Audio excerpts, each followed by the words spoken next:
This afternoon we're going to hear about human-centric software engineering. So John is Professor of Software Engineering at Monash, apart from all the other stuff he does, making us all jump up and down. So his PhD was from Auckland. He's a fellow of all kinds of things: engineers, certified professional engineer, engineering executive, member of the ACM, senior member of the IEEE. So he's very visible in the engineering community. His work is mostly applied, and I thought I'd kind of read this out. So research, a lot of consulting work and R&D with a range of companies, including Unisono, Uniting Age-Well, Mailguard, Nicta, Thales Australia, CA Labs, XSol, Orion Health, Peace Software, and White Cloud Solutions. So a lot of a selection, yeah. Anyway, welcome, and I'm looking forward to hearing you. Thanks very much, Mark. So I'm wired for sound. Can you hear me okay at Caulfield? Yes. Excellent, great. Oh, look, thanks very much for taking time out of your busy days to come along and hear my talk. What I wanted to talk about today was this idea of, inverted quotes, human-centric software engineering, maybe with a little brackets, human-centric issues in software engineering. Something I've been working on for actually a long time, and still very interested in, still doing a number of projects in. I'll briefly talk about software engineering in general, and particularly the sort of, well, some touching on human aspects. Then I'll give you a bunch of examples. So, because one of the areas I work in is visual languages, a lot of the examples will be pretty pictures, which is actually kind of cool. I was actually going to do this without PowerPoint today, but I didn't have time to quite prepare myself for it. So you'll get to see a John Grundy talk another time where I don't use PowerPoint, and they're a bit more fun, so you just have to suffer through this. Hopefully it's not death, at least by PowerPoint. And I'll probably be running out of time. Mark will be giving signals that I could shut up and so on. But I'll just kind of hand wave a little bit about outstanding issues, current work, and what I hope to do. And I hope to do with people here at Monash. It's going to be a 45-minute talk. Maybe that's right. So this is a diagram I used to use. I picked this out of the very first lectures I gave at the University of Waikato. So this is more than 20 years ago when I was a level B there, when I taught software engineering. So just a big picture overview of some aspects of software engineering. We got, it's a project management exercise like many others. We have to figure out what we're supposed to do. That's requirements and specs. We have to design a solution. So normally you have one set of requirements and a whole set of different designs that will meet those requirements with different trade-offs and so on. We have to construct, manufacture. Typically that's coding. These days a lot of it's configuration. So we don't always write code anymore. We configure things, all kinds of complex parameters or linking together and so on. We have to quality assure, evaluate, test, whatever you want to call it. Then we use a set of tools to get this done, set of methods, set of processes. And of course we produce the software. So one could take this sort of very technical view of this, that it's kind of, this putting together these sort of digital solutions and so on. But humans are involved all the way through in lots of different and interesting ways. So we have to write code and test. It's kind of a, we as people, one of my areas of work is automated software engineering, which the long-term goal is we get rid of software engineers and we just generate code all the way from this stuff, but we're a long way off that yet. I live in hope. We have to design. So I mentioned there's multiple designs, to be multiple different ways you can go about producing a software solution for one set of requirements or end user or stakeholder needs. And that's actually one of the most fun parts, I think, of software engineering or developing software, is coming up with these designs and different APIs and libraries and architectures and everything. We have to gather requirements. We have to gather them from people, and lots of different kinds of people. Large systems have multiple stakeholders, clients, users, whatever you want to call them, and getting those requirements can be a really interesting exercise, and it's a lot about the human interaction, interpersonal things to do that. We have to work in teams. So just like here at the university, to run a faculty, a school or whatever, we've got to work together to do things. In building software systems, we have to work together. Different ones of us in the team have different strengths, and how to put them together in useful ways is really, really interesting in software engineering as well as other areas. We have tools and methods, and people use tools and methods. Engineers, software engineers use them. And ultimately we produce software to solve problems for people, for end users. So building software systems There's usually never a case, I might be stretching myself slightly, but I'll go for the never word, where you're building software just for the heck of it, for no human purpose in there. There's normally some kind of problem that people have that you're building a software solution to solve in some way. All right, so that's the big picture. Now I'm just going to give you some examples from the work we've done. So first example I'm going to talk about is one I've worked in for a very long time, since in fact before my PhD days. We're getting up to nearly 30 years now. This is the idea that we have complex models in software but in other areas. And these are hard to work with for developers, in fact people in general. So not just software developers or engineers, but also non-technical users. And so we've done a whole pile of work in this. My supervisor calls it, my own PhD supervisor and long-term collaborator, these are the kind of things that you'd, in a cafe, when you're kind of talking about work, as you occasionally do, you kind of sketch out a design diagram or a sort of model and so on a napkin. So I usually think when I'm building tools, which I usually do in this domain, I'm implementing sort of napkin drawing thingies. In fact, I did actually build a sketching-based tool once to do exactly that. So a lot of work, we've done a lot of work, a lot of platforms work, so these are sort of a whole bunch of generations of platforms, lots of software engineering applications, but the more interesting ones for me, what I call end-user applications. These are non-technical people. We're trying to give them a set of complex modelling tools to address problems that they have, and give it in a way using typically visual languages to support them in effectively building complex software solutions. I'll give you a couple of examples of that. The first example is data integration. So in many situations, you need to integrate data. It's actually become kind of cool again now that we've got data science and machine learning and so on being kind of cool stuff, because you've got to put data together, wrangle it, integrate it, harmonize it, in order to be able to apply a lot of those solutions to it. So I know nothing about AI, machine learning. Maybe that's being slightly overzealous, but I usually get involved in putting the data together part and also visualizing it at the very end. Those are the bits I'm particularly interested in. This particular case here, what we want to do is, instead of writing all these gobbledygook scripting languages and transformation languages, is we have a model that describes from a source to a target, this is how we're going to transform it. We use a visual model to represent that, and then I'll show you a few example forms of that, and then we generate. So it's called model-driven engineering or model-driven development. We generate a solution. Most of my tools that do this 100% code generation. You never write any code. You express things in these high-level models, sometimes with some formulae, and it generates the code or the scripting or the whatever to do it. And we've done this in lots of domains with lots of different companies and so on as well. This is an early one. This is about 20 years old now. This is a prototype of the Orion message mapper. So Orion's a large health IT company in New Zealand. New Zealand's largest software company, I think it might still be. And I've got lots of graduates there, and I've done lots of work with them over the years. I implemented this tool, again, nearly 20 years ago, which is a prototype to a commercial product they still sell as one of their larger integration tools. This work, by the way, published in Journal of Visual Languages and Computing. So you can see it's a little bit old now, but still I think interesting. Here's a sort of a derivative of that message mapper. Here I've got two hierarchical source and target schema, and it's suggesting, this is a suggester, it's agent-based software engineering in some sense. This is figuring out, based on types and example data, what the mapping could be, and it's prioritizing them. So it's kind of AI in the light, if you like, in this particular domain. Here's another extension, which is called the form-based mapper. So what I'm doing here is I've got two forms, and what I'm doing is I'm dragging and dropping from one to the other to specify the transfer, and it'll generate the data transformer. This was motivated when I went to the bank and I had to fill out a form, and then someone had to type the form into a system, and that had to put it into another system.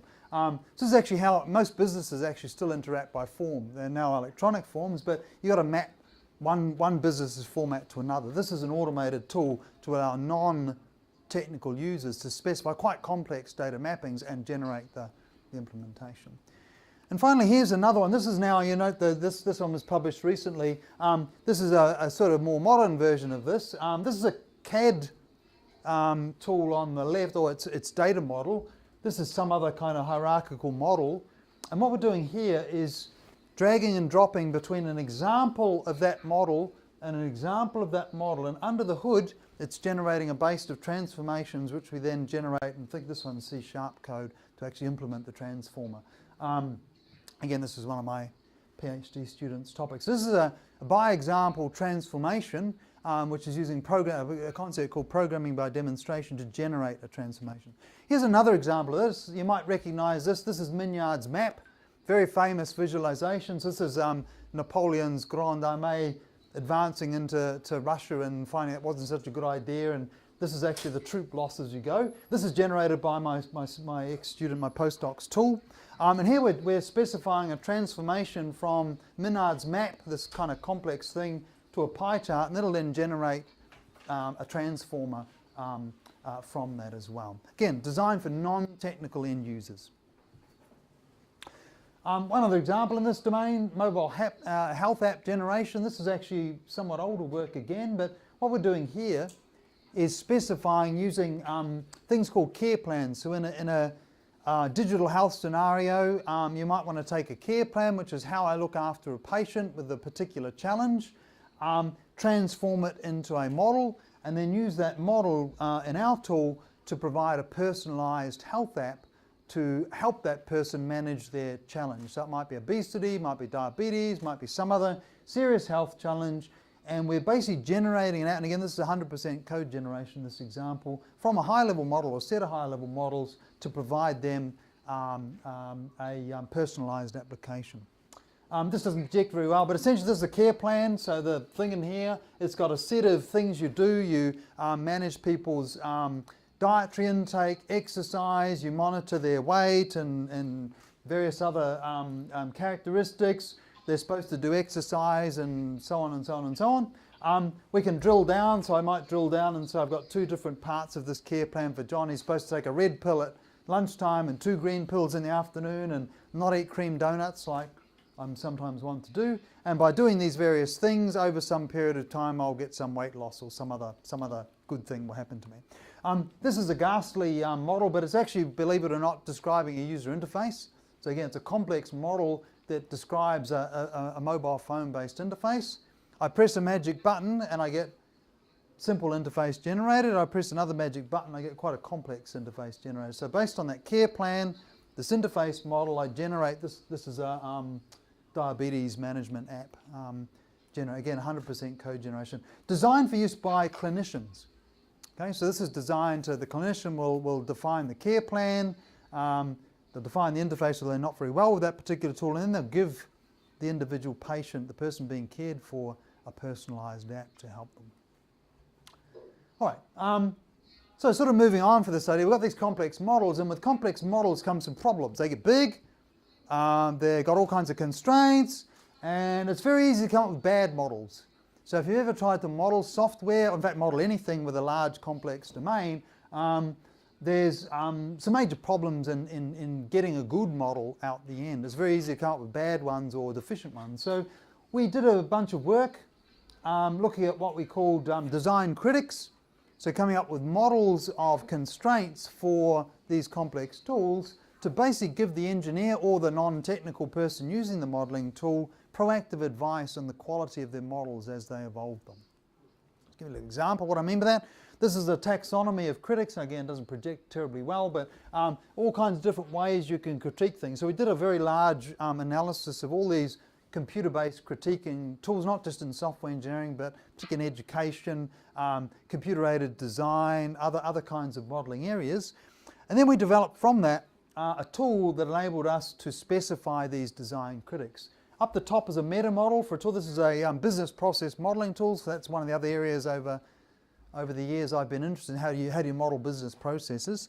So that's a simplified tool. Down here is a specification of a set of design critics that are going to, as I model this business process, give me feedback about the quality of that. It might be very low level, things might be much higher level feedback about the quality of the evolving model.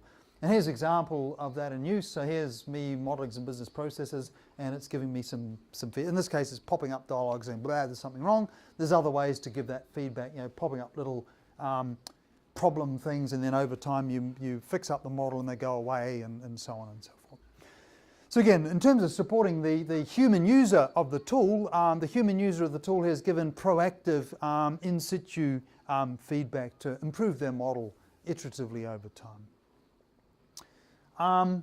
Again, and staying just for now in the modelling tools theme, we built lots of tools, many tools over the years, and I had a student that was from Malaysia, and she had built a tool. It's called an essential use case modelling tool. It's a requirements gathering tools using a particular methodology. And she was working with a company in Malaysia, and the company was contracted to the Malaysian government to do a bunch of requirements engineering, so we deployed the tool and it was great, blah, blah. But the tool actually had to support both Bahasa Malaysia as well as English, because in Malaysia, if you're working for the government, the requirements have to be documented in both. And it brings a whole lot of interesting things, multiple locations, languages, gender, culture, organisational context, which might be very different. So this particular tool was looking at the linguistic one, although it turned out there's some very interesting multicultural aspects to that as well. I wouldn't mind researching further.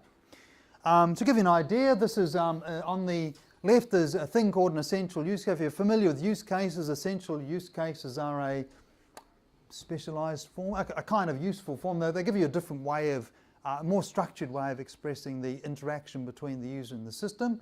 And on the right, I don't speak Bahasa Malaysia, but apparently this is Bahasa Malaysia that represents. Now, Malay or Bahasa Malaysia is slightly different to English in terms of, rather different in terms of grammar, but also the way you express. So some terms you can't directly translate, and the way that you end up, this one happens to be structured the same. Sometimes you end up with you might have multiple system interactions or multiple users that are different. So it's a more complex than just shove it in Google Translate and hope you get something out. It's a rather more complicated thing than that. And then you might want to put in diagrams and other things as well. So here's an example of the tool in use. This is English, translate to English-based essential use case, translate to Bahasa Malay based model. And then when we perturb the model, so this is editing it, we get some interesting things. So again, we start to get, as we perturb it, sometimes we get extra things popping up in here. The colours mean something, I forget. So you start to end up with two sets of requirements that are in two different languages that need to express the same set of requirements, but because the languages are different and the way you use those languages, so there's a cultural context, it becomes a rather more complex problem. And checking that they say the same thing is very important. So imagine you're contracting to the government and they say, I want it to do this, this and this, and they say it in two different languages. You've got to make sure you end up with a system and a set of requirements, therefore, that essentially saying the same thing. A very interesting problem, and in these days of global software development, it's kind of a very important and a lot more interest in research going on in that area. One of the other areas I got interested in some time ago, but we're still very interested in, is what's the impact of various human qualities on the software development process and practices. Two in particular we've looked at in respect to personality, and I'll talk about a few more in a moment, are the impact of personality on pair programming. So we got two people programming together. So pair programming was popularised by XP, an agile development practice. And you typically, what you have is you'll have an observer and a driver, and they sometimes swap over. There's a whole bunch of methodology that goes with it. But essentially it's a very important how those personalities gel or don't gel as to the success or otherwise. We were interested in the context of teaching programming and teaching pair programming, but given a large number of industry practitioners use pair programming and agile processes as well, there's a nice kind of translate to industry practice angle. The other one we're interested in, which was in industry rather than with students, although we did do some student evaluation, was testing. So a number of things about the influence of personality on the individual, the team, the organisation. How do you describe testing jobs? How do you figure out what people are doing when they're testing? How do you capture work logs? And how do you assess the performance of software testers? And is there a personality influence on any or all of those characteristics of software testing? So in the personality and pair programming realm, again, this is applied to teaching pair programming as opposed to using it in an industrial domain, and there's been some follow-up work from ours, including some of ours in the industrial domain. This is a 5-factor model. So the open to experience, conscientiousness, extroversion, agreeableness, neuroticism are the big 5 factors, and then there's a bunch of facets under those. Very difficult to administer a personality test that gets down to this kind of level. Okay, there's about a 350 question thing you have to do, and then you get fuzzy sort of matches and so on. So most of the time we just looked at the high level facets, but we did develop a couple of tools to administer various levels of the 5-factor personality test model and apply them to other domains, but that's actually challenging in its own right. We conducted a bunch of experiments. I think there's actually more than 4, but here's 4 of them. Notice the number of students, so 214, 130. Imagine running an experiment, my poor PhD student did this, with 200 students. You've got to administer a personality test to them, and this was administered to the 350. 214 students with a 350 question personality test, which is done manually, by the way, and assessed manually. Imagine how long that took. We then controlled for a number of factors, so these are conscientiously controlled for neuroticism, openness to experience. We looked at their performance, and again, this is an interesting philosophical question, maybe practical question for educators. How do you measure student performance? So again, these are all proxies. Okay, just because I did well in the exam doesn't actually mean I learned much. Maybe I was good at cheating or various other things. So, so some of these are proxies to performance. So you kind of got to take this with a grain of salt or 3. And we end up with some interesting results. This is some analysis that my student, or one of the many, and my student taught herself statistics, by the way. She's become a real guru at all kinds of statistics, and different papers were written. She's come up with these different statistical techniques to measure things, some that are normal and non-normal and other things. I've done a few stats papers in the very distant past, but I'm in no way an expert by any means. So I find it interesting just reading somehow what these things mean and what the underlying statistical theories and so on are. Anyway, I digress, sorry. So here we've got the experiments, and we've got some results. The double stars means significant things. So in one of these, conscientiousness is important for certain things that you do in terms of your performance, or proxy for performance, and some not. Openness to experience is actually the biggest impact. So if you're more open, whatever that means, to experiences, then you're typically better at pair programming. We thought if you're neurotic, more neurotic or less neurotic, that more neurotic people might be worse, but in fact there's no statistical difference in any of the experience. That's interesting. So highly neurotic individuals, and we mix them up. So we have 2 neurotic people, 2 not neurotic in the middle, so there's a 3-part thing. And didn't have none of those combos had any significant difference. So that was kind of interesting. It was a counter to our hypothesis. So the testers, we did a whole bunch of work of personality with testers. I did this with Robert Merkel and a student at Swinburne when Robert was there with me. We came up with, among other things, a tester appraisal process. So you think of this as a glorified my plan, if you will. Indulge me. So in my plan, you've got the 1 or 0, you're good or not good, or I don't know what it means. I haven't worked that out yet. But all these assessment things have some kind of graduated scale. So this is a much richer one where you step through as a manager of testers and assess each of your testers in your team, their performance against a whole bunch of criteria. The criteria are quite detailed. Some of them get quite rich, so you get tables of things. So this one's looking at your quality of bug reports, your bug count detection. So you end up with these kind of, I'm there, I'm there. And so you kind of build up this kind of assessment of the tester. There's some other thing down there. Test how good I am at planning tests and so on. They're all, they're all subjective. So there is not really a lot of quantitative assessment. It's qualitative. It's a manager qualitatively assessing performance of the test. There's some quantitative stuff you could do, but it's probably dubious. And then you end up at the end with an assessment of the performance of this person. It might change. There's different kinds of testing you can do and different kind of testers and different experience levels and so on. But the idea was to give a structured and formalized process and approach.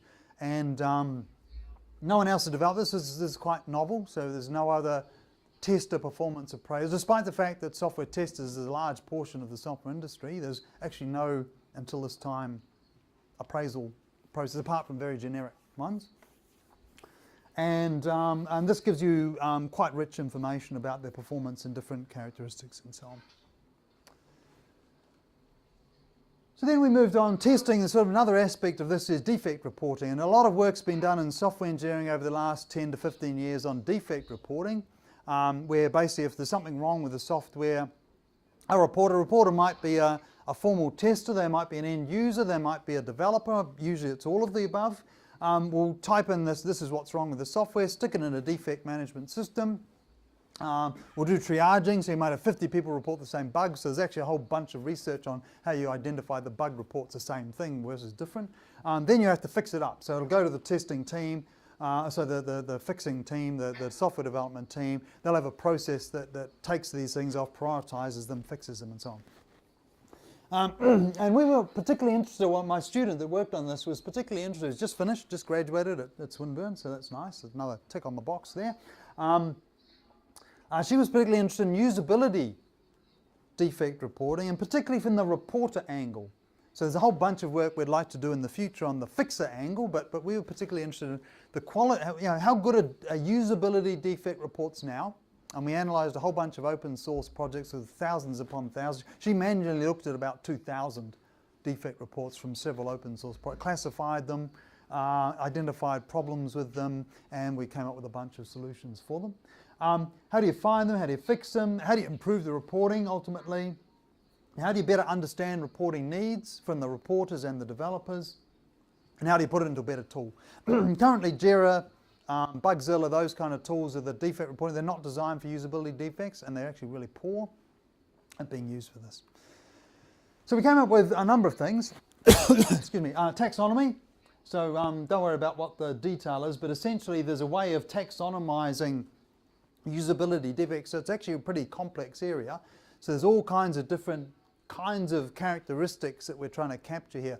What was the cause of the fault? Is it a layout fault, an interaction fault, audio fault if it's an audio interface? Is it an animation fault? Is it some, I do this and then I should be able to do this but I can't? All kinds of different usability defects may manifest themselves. You need to be able to classify the defects in order to be able to properly record them, triage them, etc. And then we come up with a defect reporting form. I don't think that one projects very well, so go to the next one. This is a wizard-based interface. So rather than the current forms, you just get a box pop up and you type a few things, you select a couple of things and that's it. It's a much richer interface. So I step through this kind of wizard-based interface, classifying using our framework, and then depending on the kind of defect you classify, you'll be asked different questions or asked to supply different information. Sometimes there's some kind of template information or selections of things you can do, and so it's a kind of it's a guided reporting process. Almost never used in software engineering. There are examples in the usability engineering, which are kind of a different domain, but very, very, very few of them ever deployed in practice. And you basically, we've shown you get a much better defect report. It captures the richness of the usability problem far, far, far more accurately, with about the same time to do it as a conventional tool. So some recent work, or a couple of examples of recent work, just to finish with my by example descriptions. We've been doing a bunch of work in the domain of digital health, particularly digital health solutions for the aging. An interesting thing that comes up in this domain is aging people and people perhaps with early onset dementia, physical, mental challenges, etc., their reaction to software solutions. And so a classic one, one of my former bosses, his mother had a fall and then had to be given some monitoring support in her home, and they wanted her to wear this thing, this pendant thing, so you push the button, if you fall down or something's wrong, etc. And she was incredibly negative about it, and this kind of motivated him to get interested in this area, and sort of the reaction to these kind of things. So it's kind of interesting about in general, software is typically designed to help people perform tasks, but the way that you might react to either the software, the performing of the task, the situation you're in when interacting with the software performing the task, is kind of varied, being humans, right? One of the interesting ones is, until very recently, been almost no research or under-researched, is your emotional reaction to using software in a particular situation for a particular purpose. So what we've been interested here in general is trying to incorporate some idea about people's emotions and emotional reactions to software, and then build the software so that it's kind of cognizant of those potentially negative or potentially positive reactions. We've mostly, almost all of the applications today been e-health, but of course it's more general than that. To give you a couple examples, a couple of emotional models, again, doesn't really matter the details, but these black things are negative things, you know. I'm feeling threatened, I'm feeling controlled, okay, so a lot of elderly people, when they're given all these monitoring devices and so on, they feel like, you know, there's kind of a big brother or big sister looking over their shoulder, they're kind of losing control of their lives, they're being kind of handheld, you know, they're kind of being treated like children, etc. So some negative things. There's some positive things, again, supporting independence, supporting autonomy, you know, things like allowing people to stay in their own home for longer, be able to have interactions with peers in ways that otherwise wouldn't be supported, so kind of positive affirming, supporting things. Then a set of tasks the software has to support, these kind of grey boxes, that in various places generate positive or negative reactions. So how do we design a software system? We understand potential negative reactions that might come from the user and the domain. And how do we understand, again, reinforce perhaps positive ones? And how do we link those to tasks? And then, and so there's a requirements level, then as we design and implement and test the software, how do we make sure those negative emotions are looked after, checked for, minimized, whatever, and the positive ones, again, are in the software, reinforced, supported, and so on. So there's kind of a combination of gathering these requirements, testing for them, and then work we're doing at the moment is how do you support that in the design implementation part of engineering these solutions. Then the last couple of examples I just want to talk about briefly. Let's kind of build on some of the previous ones. Team climate. People work in teams, as I mentioned before. Software is no different in any other domain. And teams typically have this concept of a team climate.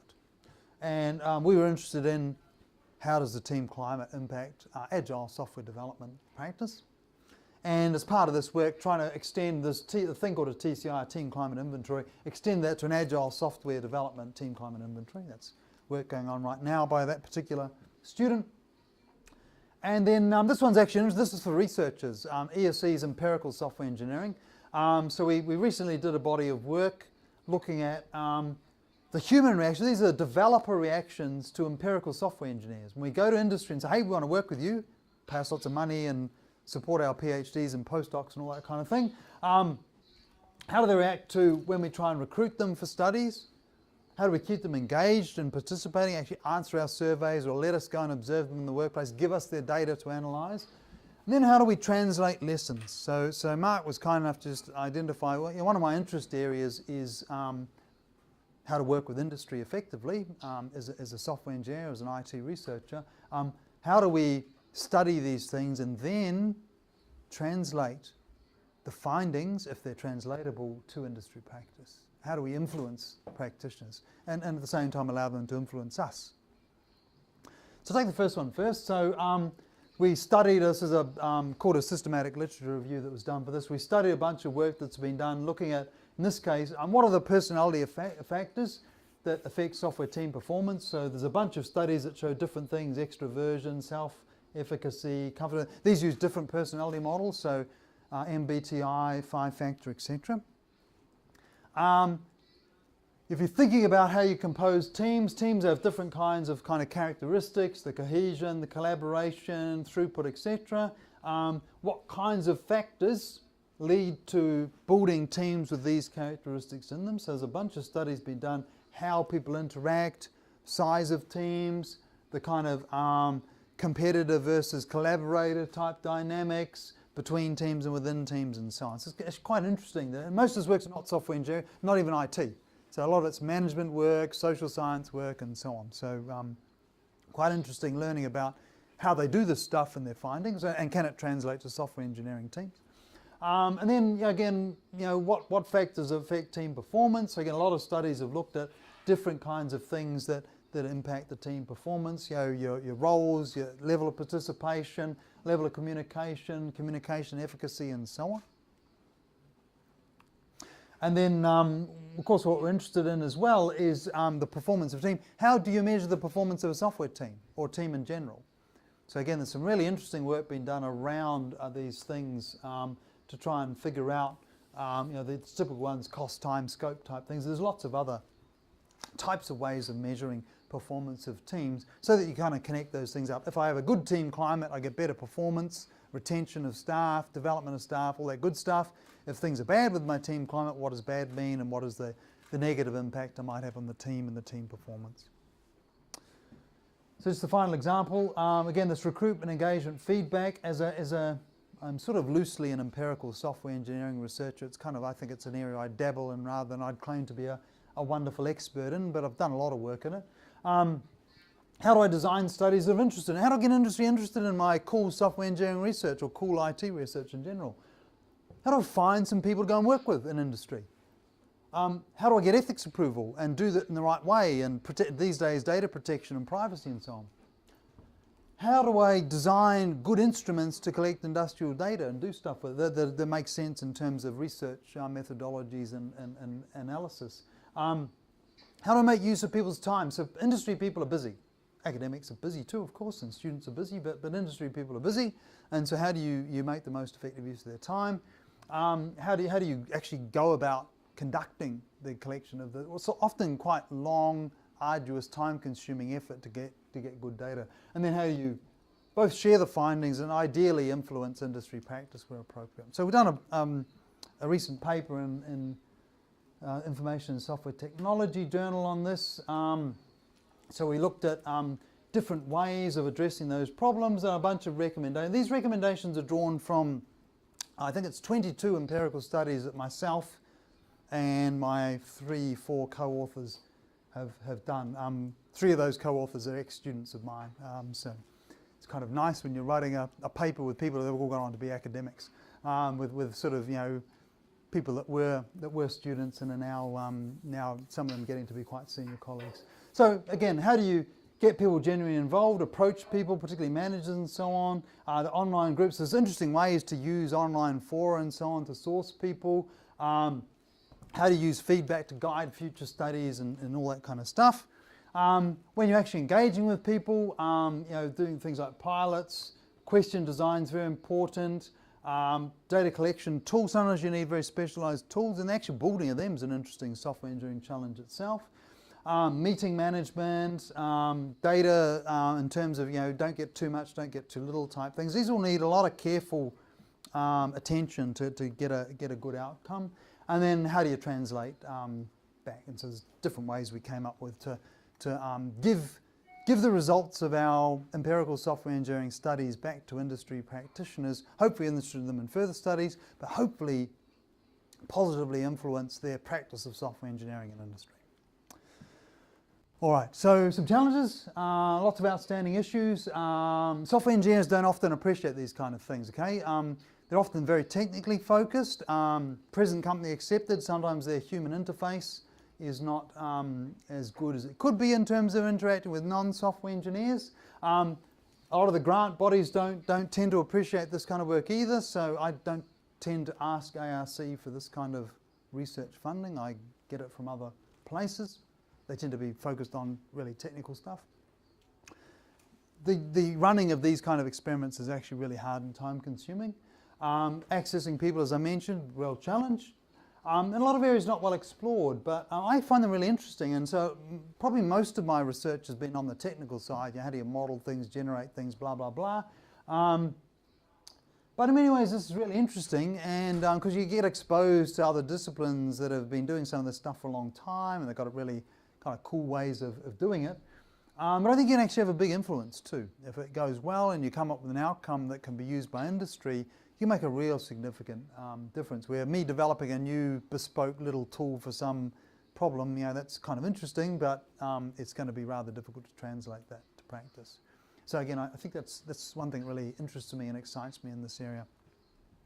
Some things we're working on, so the emotional stuff, but I'm also interested in other kinds of human issues in requirements modeling, but also translating it through to design, implementation and quality assurance. So how do you add these things, including things like accessibility, personality, etc., to software design models, to tools, check they're actually addressed in the resultant software and so on.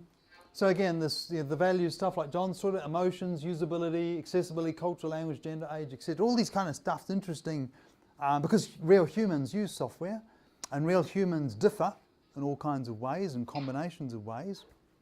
And understanding and addressing these things in the design and implementation of our software systems is important in many, if not most, domains to get good usage and take-up and so on.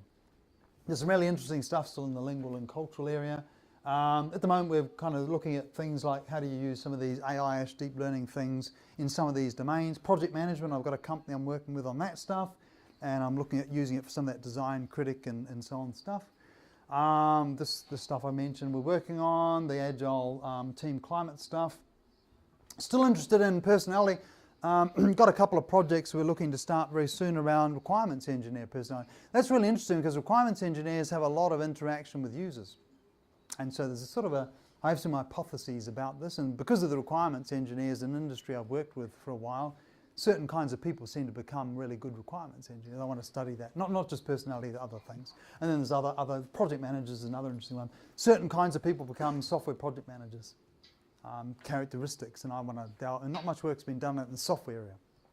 I've got some projects, got a DP at the moment looking at that, and had a DP looking at that and some other things.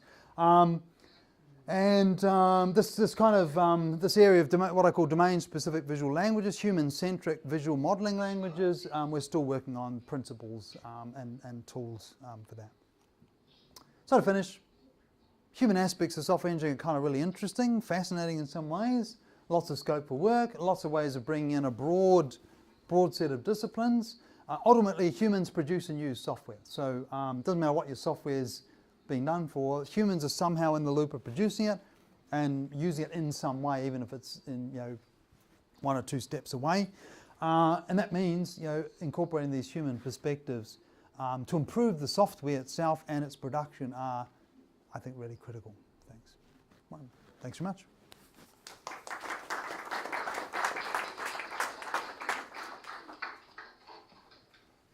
Not too bad on time. Yeah. So, any questions? Yes. Yeah, Capret's did a study based on Myers-Briggs tests many years ago. I used it in a seminar to sensitise students to the personality typing thing. Has anybody looked at, or has anybody attempted to do that with the 5-factor model? So the Myers-Briggs has been somewhat discredited by the psychology community. So I've had a good interaction with Louis, both on a number of his studies and a number of ours. The 5-factor model again is quite different. Yes. There's increasing interest in using it in software engineering studies, at least where personality is. It's got its disadvantages as well, and is actually assessing someone's personality. And again, there's sort of ranges you get on things. It's quite a complex thing. One recent one I found that was really interesting is the use of archetypes. So these are the other psychology thing about personality. And so I read a paper, very interesting paper a year or two ago, using this archetype model that I think will become quite important in the software engineering community. So people have started to investigate using those as another model of representing personality characteristics. Yeah. May well be that the traditional approach of having role models really maps very well onto that archetype construct. Yeah, so the one I didn't mention in the emotion research is we have personas. And personas, so I might have Fred, who's an elderly guy living in his own home, can't walk very well, blah, blah, and so we capture a set of emotions that Mary, who's another elderly person, but she's much more mobile, got a much better friend network, etc.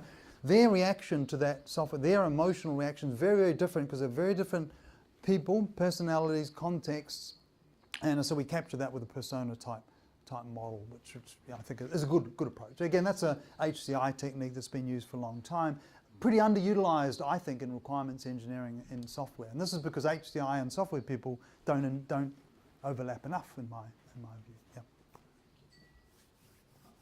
Murray, I have a related question and sort of perhaps partly covered, but the word I was looking for was by factor, I suppose. So the MMPI is divisible by 2, 4 and 8, and the ocean model by 5. So from your research, and you also mentioned archetypes, types. If you were organising a team of software engineers or perhaps students in a group, how might you use that given, practical, it's about numbers actually. My question, if you've got groups of 2, 3, 4, obviously the by-factor model might work quite well. And a second question is, do you have concerns about, potentially pigeonholing people? I have experience in testing, but the idea of conscientious, perhaps introverted, personality type testing may or may not necessarily be. There's a lot more can be said about software testing than is normally acknowledged, I think. So, do you have any concerns about that? So, look, lots of them, and again, a really interesting question. So, a couple of the hypotheses we had. One of them was that neurotic people would make better tests. I use that in a spectrum, because testing is a destructive activity, whereas the rest of software is a constructive. So, they're fundamentally different things. So, you think someone who's got a real attention, worries about things, blah blah blah. Turned out with the experiments we did, that's not the case. Makes no difference, significant difference. However, the power analysis we did, and that particular said we needed some number of hundreds of people to make any kind of definitive, significant statistical difference. So all those experiments I showed you, my student also did a power analysis of them. They need at least 300 to 400 students to truly be significant. So even though those numbers look kind of impressive on one level and the significance was quite high, doing that analysis suggests, in fact, these still don't tell us the answer. And they're all, again, snapshots. They're a particular university, a particular subject being taught by particular people in particular ways. So there's a whole lot of caveats around that. The testing one was interesting. We did work with a large testing consultancy, which were very interested in the work. I tried to twist their arm to do a linkage, which they'd done previously with another university, but I couldn't quite get them over the line. But they were very interested in this assessment thing, but also the team building. So they advise companies on how to set up testing teams, processes, tools, etc. They go, this is great, assess them and so on.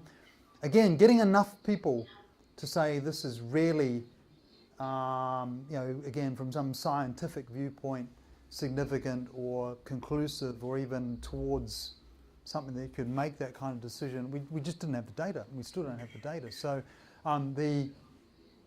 the experiments that we would need to carry out so, for example, I should put this kind of personality person with that personality person, I'll get a better result. We do not have anywhere near the kind of scientific analysis and grounded data to show that. So I would not use any of those results in that way, although that was exactly our motivation. Could we improve the learning of peer programmers, the initial hypothesis, by doing a personality test and putting this kind of person in this kind? Will we get a better result?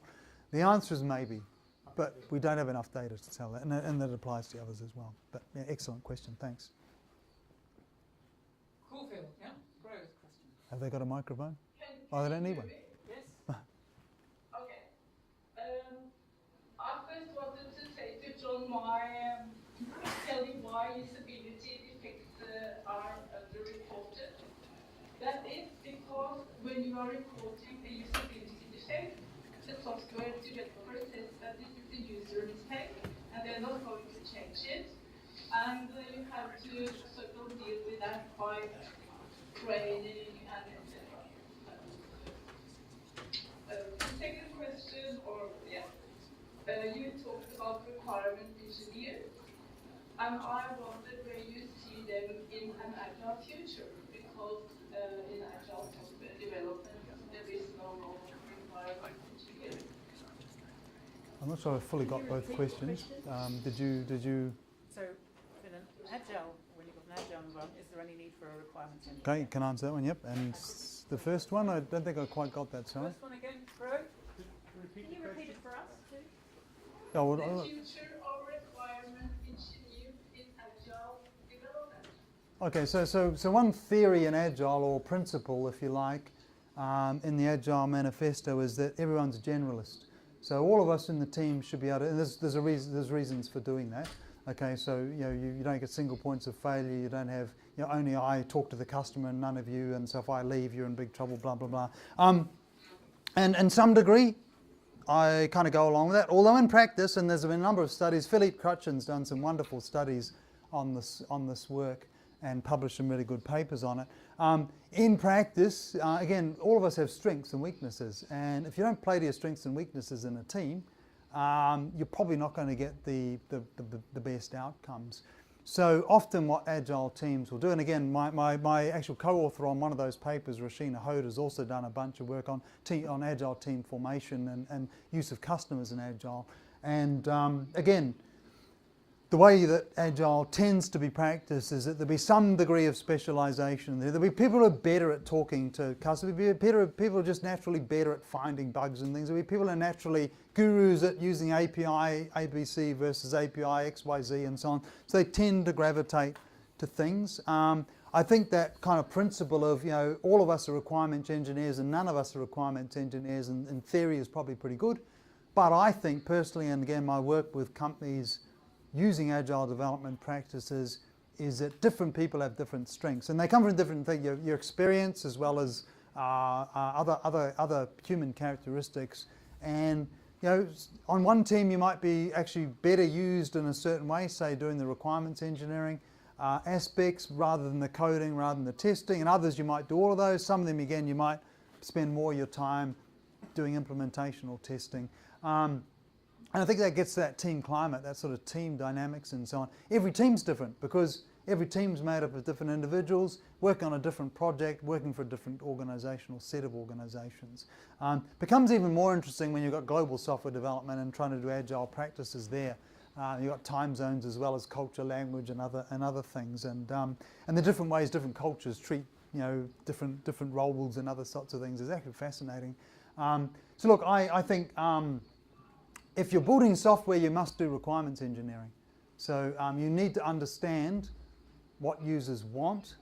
I used to teach it as, there's what should the system do, how does it do it? The far more important thing is what it should do. You need to be able to solve real problems that real people have, real organizations have. You can be the best architect, designer, implementer, tester, but if you're building the wrong system or the wrong aspects of the system, all that energy and kind of good stuff is wasted. So I think we all have to be requirements engineers to some level. How it's done, and there's a variety of ways of doing it in an agile context, is another matter.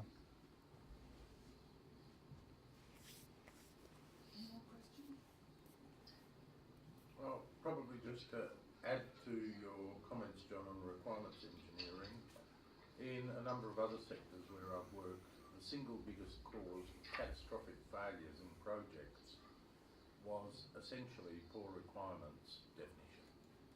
And the problem was very often the fact that the people that were tasked with this didn't even understand what it is that they were supposed to build the requirement for. So there would probably be a requirement within the definition of requirements to actually staff the requirement development teams with appropriate skill sets, because the central question is the what. Absolutely, and so again, I think it's fascinating that to my knowledge, there's been no studies to date on personality impact on requirements engineering groups, stakeholders and the requirements and other team members. So how does that communication happen? We've got another project, Rashina and I, are looking at again personality dynamics in an agile team. So how do different personalities, including the customer, how does that impact, good or bad, or even maybe if it's even not even good or bad? How does understanding that kind of stuff help us or not help us, as the case may be? And the answer might be it doesn't help us, but it's still a very interesting, potentially impactful research study to do. Last question from Caulfield. Can you keep it short because people can't hear at this end, so we'll have to go repeating. Thanks, John. So this field has been moving quite a lot in the last 10 years, I guess. Last time I looked at it closely was about 10 years ago, and people were telling us the two things. One of them is that these really nice IDEs are nearly there, these like IntelliJ IDE and everything that was sort of supposed to capture everything in one place. Where are they now, and how far away are we from this? All coding is now going to be automated anyway. Oh, okay, so that's another talk for another day, which is model-driven engineering, which is my other side of me, which is perhaps the more, although they cross over, of course. So look, so I worked with a software company in New Zealand once, and the CEO was taken by the Prime Minister, so he'd like to name drop this, to India on a New Zealand trade mission. And so he got up in front of 2,000 Indian software engineers in Bangalore or something, and his first statement was, he was introduced by the New Zealand Prime Minister. Here's John, he's going to tell you about some New Zealand, innovative New Zealand software development. So he got up and said, our job, or my company's job or goal, is to eliminate all software engineers. And sort of you could hear a pin drop in these 2,000 Indian software engineers. But look, we've made a lot of advances, but again, so again, I've got a whole bunch of tools that we've developed. There's a number of my colleagues who have developed tools to generate really cool aspects of software systems, or do aspects of testing or aspects of design or whatever. But I think we're a long way from any kind of fully automated, get rid of the software engineers. One of the issues we've talked about is, how do you express requirements? How do you expect the what should the system do? That's actually incredibly difficult.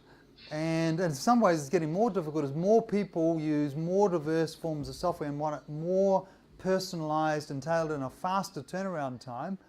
We've got burgeoning industry, which is great for us because all the students want to come here, but I digress. In terms of software developers that can build all these cool apps and wearables and Internet of Things and smart this, that, and the other things, but actually what all those things mean in terms of what they should do and how we do it, many of them are unanswered questions.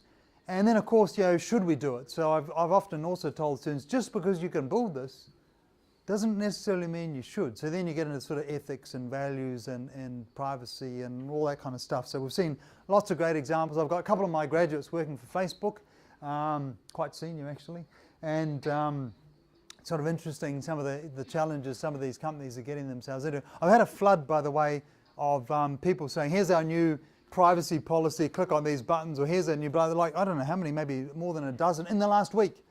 And I didn't even know I was signed up to some of these things or used some of these things, which is scary in its own right.